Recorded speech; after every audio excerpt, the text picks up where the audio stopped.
Conductivity of an electrolyte solution is a measure of its ability to conduct electricity. The SI unit of conductivity is siemens per meter. Conductivity measurements are used routinely in many industrial and environmental applications as a fast, inexpensive and reliable way of measuring the ionic content in a solution. For example, the measurement of product conductivity is a typical way to monitor and continuously trend the performance of water purification systems. In many cases, conductivity is linked directly to the total dissolved solids. High-quality deionized water has a conductivity of about 5.5 microsiemens per meter, typical drinking water in the range of 5 to 50 millisiemens per meter, while seawater about 5 s per meter. Conductivity is traditionally determined by measuring the AC resistance of the solution between two electrodes.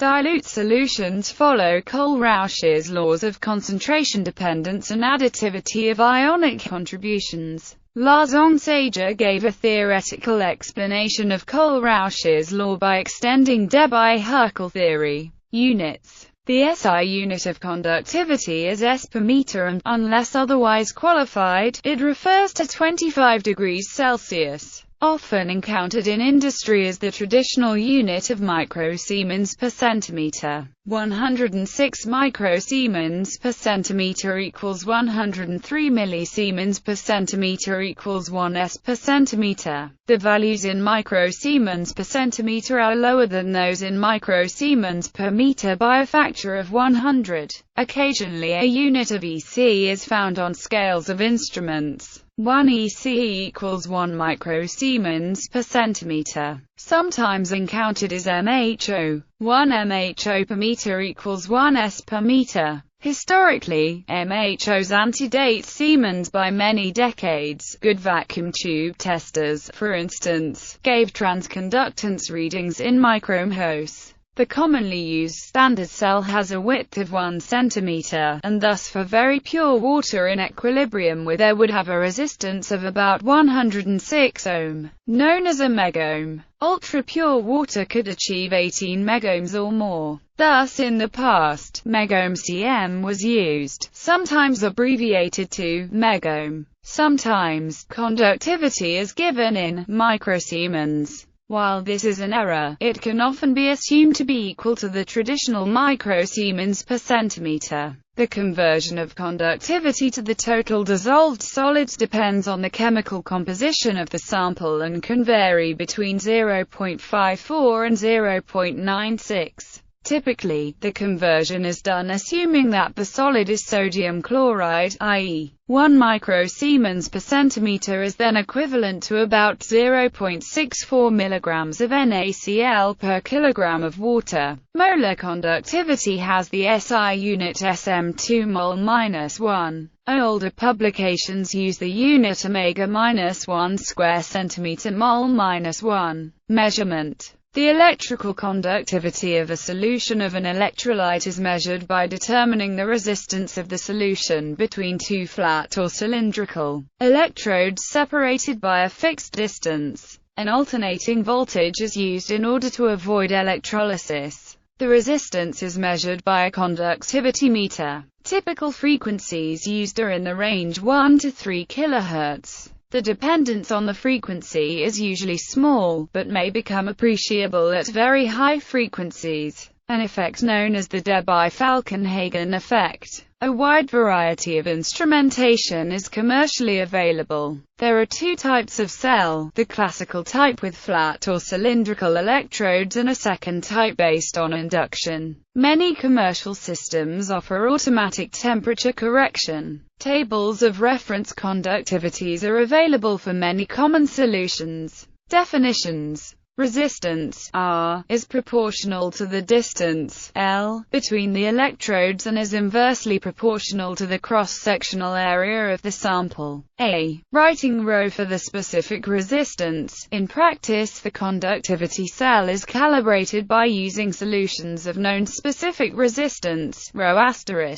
so the quantities L and A need not be known precisely. If the resistance of the calibration solution is R*, a cell constant, C, is derived. The specific conductance, kappa, is the reciprocal of the specific resistance. Conductivity is also temperature dependent. Sometimes the ratio of L and A is called as the cell constant, denoted as G*, and conductance is denoted as G. Then the specific conductance kappa can be more conveniently written as theory. The specific conductance of a solution containing one electrolyte depends on the concentration of the electrolyte. Therefore, it is convenient to divide the specific conductance by concentration. The conductivity of a solution of a strong electrolyte at low concentration follows Kohlrausch's law, where is known as the limiting molar conductivity. K is an empirical constant and C is the electrolyte concentration. In effect, the observed conductivity of a strong electrolyte becomes directly proportional to concentration, at sufficiently low concentrations, i.e., when as the concentration is increased, however, the conductivity no longer rises in proportion. Moreover, Kohlrausch also found that the limiting conductivity of anions and cations are additive.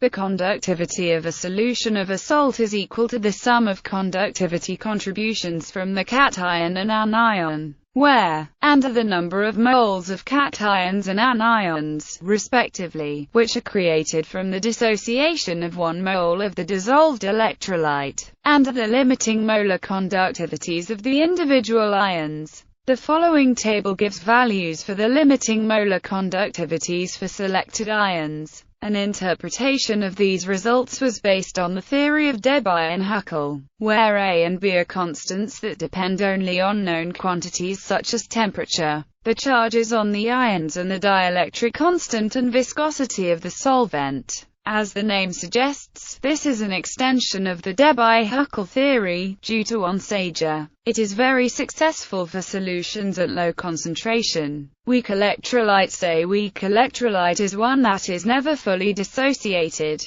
In this case there is no limit of dilution below which the relationship between conductivity and concentration becomes linear. Instead, the solution becomes ever more fully dissociated at weaker concentrations, and for low concentrations of well-behaved weak electrolytes, the degree of dissociation of the weak electrolyte becomes proportional to the inverse square root of the concentration. Typical weak electrolytes are weak acids and weak bases. The concentration of ions in a solution of a weak electrolyte is less than the concentration of the electrolyte itself. For acids and bases, the concentrations can be calculated when the value of the acid dissociation constant is known. For a monoprotic acid, Ha, obeying the inverse square root law, with a dissociation constant Ca, an explicit expression for the conductivity as a function of concentration, C, known as Ostwald's dilution law, can be obtained. Higher concentrations. Both Kohlrausch's law and the Debye-Huckel-Onsager equation break down as the concentration of the electrolyte increases above a certain value. The reason for this is that as concentration increases, the average distance between cation and anion decreases, so that there is more interionic interaction. Whether this constitutes ion association is a moot point. However, it has often been assumed that cation and anion interact to form an ion pair. Thus, the electrolyte is treated as if it were like a weak acid, and a constant K can be derived for the equilibrium A plus B minus A plus B minus, K equals A plus B minus, A plus B minus. Davies describes the results of such calculations in great detail, but states that K should not necessarily be thought of as a true equilibrium constant. Rather, the inclusion of an ion association term is useful in extending the range of good agreement between theory and experimental conductivity data. Various attempts have been made to extend Onsager's treatment to more concentrated solutions. The existence of a so-called conductance minimum has proved to be a controversial subject as regards interpretation. Fuos and Krauss suggested that it is caused by the formation of ion triplets, and this suggestion has received some support recently. Conductivity versus temperature. Generally, the conductivity of a solution increases with temperature, as the mobility of the ions increases. For comparison purposes, reference values are reported at an agreed temperature, usually 298 K, although occasionally 20 C is used. So-called compensated measurements are made at a convenient temperature, but the value reported is a calculated value of the expected value of conductivity of the solution, as if it had been measured at the reference temperature, although occasionally 20 C is used. Basic compensation is normally done by assuming a linear increase of conductivity versus temperature of typically 2% per degree. Solvent isotopic effect. The change in conductivity due to isotopic effect for deuterated electrolytes is sizable. Applications. Notwithstanding the difficulty of theoretical interpretation, measured conductivity is a good indicator of the presence or absence of conductive ions in solution, and measurements are used extensively in many industries.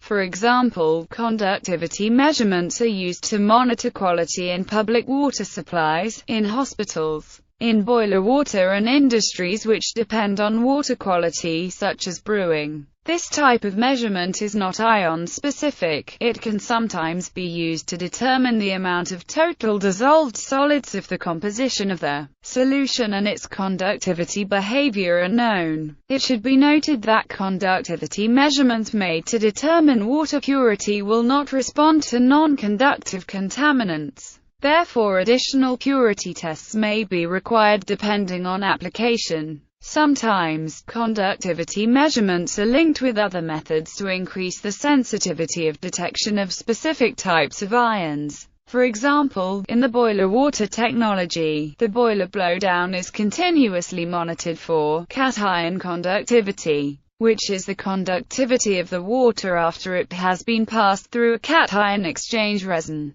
This is a sensitive method of monitoring anion impurities in the boiler water in the presence of excess cations. The sensitivity of this method relies on the high mobility of H+ in comparison with the mobility of other cations or anions. Conductivity detectors are commonly used with ion chromatography.